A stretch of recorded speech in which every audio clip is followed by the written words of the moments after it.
I can't emphasize enough that people really make way too big a deal about closing. You don't need an entire book on how to close a sale. There's plenty of them out there, and I've read most of them.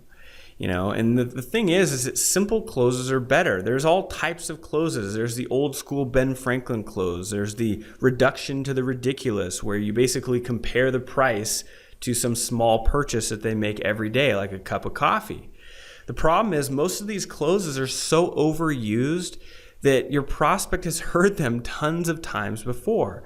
And the thing is, after 13 years of professional selling and another 2 years for my own business, I've found that simple is better with closing. When you try to recite some complicated close, it generally comes off as cheesy and it's going to hinder the sale. It's not going to help it. So I'm going to give you 2 simple closing techniques in this video. But why 2? Well, for 2 main prospect types that you're likely to encounter. The first prospect is the one that needs a more assertive close where you take the lead. And the second type of close is going to be for a prospect where an assertive close would turn them off. So you use a softer close. Here's the deal. In essence, true selling is closing. As we already discussed, you're closing the entire time, but naturally some salespeople, and especially beginners, get a little anxious about the close at the end. This is really to be expected. After all, this is where you find out where you really stand with your prospect. It's really just all speculation until you ask someone to actually make a decision on buying what you're selling. But still, a lot of this anxiety comes from the hype around closing. Look, the best way to get rid of closing anxiety and sales anxiety in general is to have a lot of opportunities that you're working on. This comes down to being an excellent prospector like we discussed before. Because when you have too few of opportunities, then naturally your closing and overall sales anxiety is going to be greater because you place too much value on each opportunity. If you only have one solid prospect in your pipeline, then naturally you're going to place a lot of importance on that opportunity, and therefore you're going to have a lot of closing anxiety. If you have 10 solid prospects, then if one doesn't close, you still have plenty of others that will close.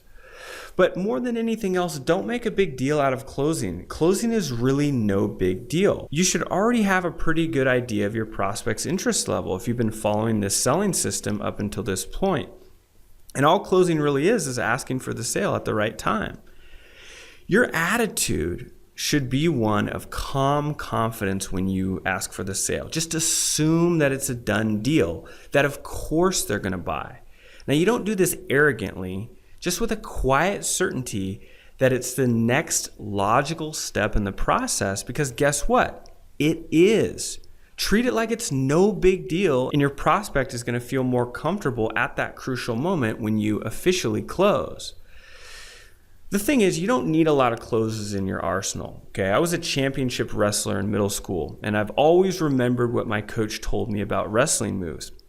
He said, you don't need to become great at 20 different wrestling moves to become a champion. You just need to become great at a few solid moves and then pretty good at a handful of others.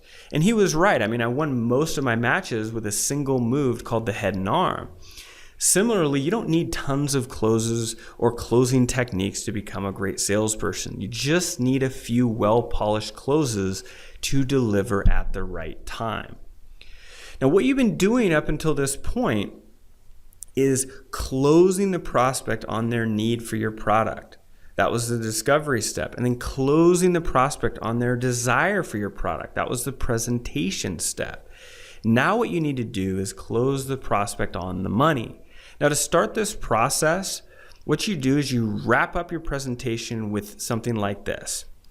With all that's been discussed so far, can you see how product or service will solve number one hottest pain point, right? So let's say, using our example, with all that we've discussed so far, can you see how our staffing services will solve the turnover problem in your marketing department? The prospect says yes. And then you continue and you say, and can you see how it will solve? And you do pain point number 2. And then the prospect says yes. And then you go on to number 3. The same, you just go down and cover generally about the 3 hottest pain points you've uncovered. Now, if they don't say yes to all of those, right? If they say, no, I don't see how this, then that's where you need to stop, and you need to re-educate them on how your service or product features are going to solve that particular pain point. And then you ask the same question again after you've given them more information. You say, now can you see how this will solve that? And then you get the yes and you move on. Now, after you've summed everything up and gotten their final agreement that they believe your product will solve their pain points, you simply assume the sale. So it might sound like this, and you can find these word-for-word scripts in the resource section in the upper left-hand corner. So it might sound like this. Now, to move forward, and however the product or service is delivered, I need whatever information you need, and then you ask for the first piece of information you need. So let me give you an example. Let's say it's a physical product, like a stereo that's to be shipped out. You might say, now to move forward and get this stereo system delivered, I need your mailing address. What's the best address to ship this to? And then you just proceed to go through the steps necessary to complete the order and start writing the order. So like maybe next after their mailing address, you get their name. So then you ask for their name. When you get to the price, just say it like it's no big deal. The same way that a grocery clerk might mention the price of a pack of gum. I mean, think about that. They wouldn't be anxious. They'd just be like, it's $1.50. It's $1.50. I don't care if you're asking for $20 million, just say the price in a neutral tone like it's no big deal. Like the same way that you would tell someone that their shoe's untied. You're just communicating information without any like, oh, it's $1,315. Like just say it like, this is the price. Okay. At one point, I was asking for multi-million-dollar, multi-year enterprise level deals. When I would mention the price to get started, I said it the exact same way as when I was selling Kirby vacuums that cost a couple thousand. And I said it the same way as when I would mention price when I was selling newspaper subscriptions as a teenager. The point is, don't make a big deal about price. Just say what it is as if it's the next logical step in the process, because guess what? It is. After you ask each question, you pause and stay completely silent. And there's a saying in sales that whoever speaks first loses. I don't care if you have to stay silent for an hour, for 30 minutes, for 2 hours. Do not talk after you ask each question. Okay, there have been rare occasions where I've literally been silent for several minutes waiting for a response. I've had people hang up on me, to which I call back and say, hey, I think we got disconnected. I've had people ask more questions. I've had people just answer the questions and buy the product. The thing is, this closing technique works at all selling levels, from low dollar to high ticket purchases, when delivered with confidence and a calm, expectant demeanor. But it works particularly well for lower ticket items under $5,000. Now, I love this next one. Okay, it goes against what all the old sales dogs say about closing. They say that you always have to ask for the order, Well, I'm a bit of a contrarian by nature. I don't easily accept advice just because it's common. The mere fact that it's common and not regularly questioned always makes me a bit suspicious. Well, I've had many different mentors and read many books on selling and experimented with many different techniques. And the thing is, most prospects get a bit nervous when the sale starts to come to the close. They've experienced ultra eager and ultra aggressive salespeople in the past, and they don't want to feel uncomfortable or pressured. Some prospects are not going to respond well to the assumptive close. And the more the close can be their idea, the better. So this next close is literally the only close I use now in my coaching and consulting business. And it's so simple. It works like this.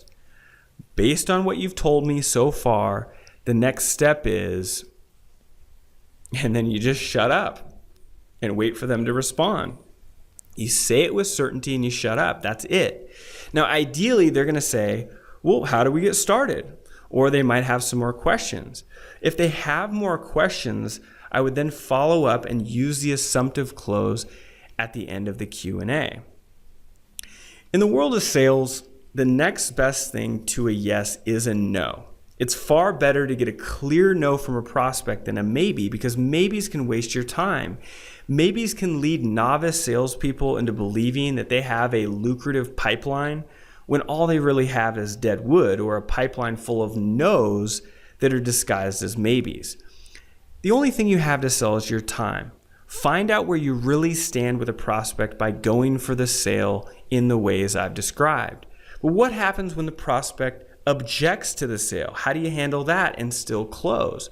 Well, that's specifically what we're going to cover in the next section. But first, join me in the next video where I'm going to give you some specific actions to apply what you're learning.